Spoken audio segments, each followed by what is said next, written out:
At the height of my love for Seth Scott, he gave his heart to someone else. The winter chill seeped through the walls, and I lay beneath my blankets, trembling through the long, dark hours. He was out there, holding another woman close, warming her feet against his chest. He dismissed me as dramatic, refusing even a final glance. But what he didn't realize was that I was dying, and he would never have the chance to see me again. Seth Scott hadn't come home in 3 days. There wasn't even a single message from him. Tonight was cold. The rain outside tapped steadily against the window, and I curled up under the blanket, shivering. My hands and feet were freezing, but my face was burning. I had a fever. Clutching my phone, I read through each message I had sent him. Seth, are you coming home today? Seth, where have you gone? Seth, why won't you answer me? I'm really worried about you. I scrolled through our previous conversations. He had never gone this long without replying to me. Just as my eyes were stinging and my head felt dizzy, my phone buzzed. I quickly opened my eyes, but it wasn't Seth. A red one appeared next to the contacts. I tapped to check and saw a friend request from a girl's profile picture. Feeling uneasy, I clicked on it. Her feed wrote, "Seth is with me."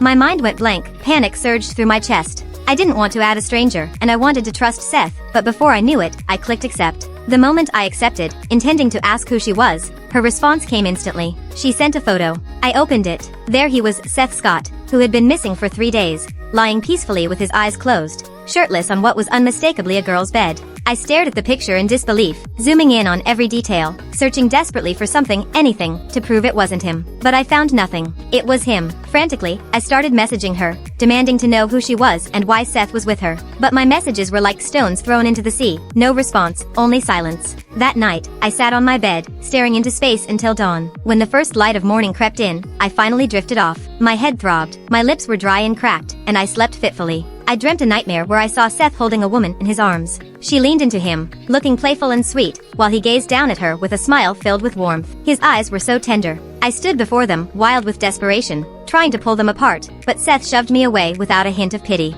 I stumbled to the ground, and he looked at me with utter disdain, his voice cold as ice. "You're so shameless," he said. I jolted awake, the pain still gripping my chest. I reached up to touch my face and felt wetness on my fingers. I had been crying, but Seth would no longer be there to comfort me. Ding! Another message notification on my messenger. I opened it. It was her again. This time, she sent more photos, not just one. I clicked on each, torturing myself with every image. I saw Seth in a disheveled shirt, leaning against the girl. She was beautiful, her eyes sparkling like crescent moons as she smiled at the camera. I saw another photo of the girl taking a picture in front of a mirror, with Seth standing beside her, his arm possessively wrapped around her waist. Then there was another, Seth wearing an apron, focused and intent, washing vegetables in the sink. He was cooking for her, even though he had once promised that he would only ever cook for me. I lost control, my fingers flying across the keyboard as I sent her message after message, my rage and bitterness pouring out uncontrollably. "Who are you, really? He's my husband. Do you even realize you're the other woman here? Where are you two right now? Why isn't he coming back? You're a horrible person, stealing someone else's husband."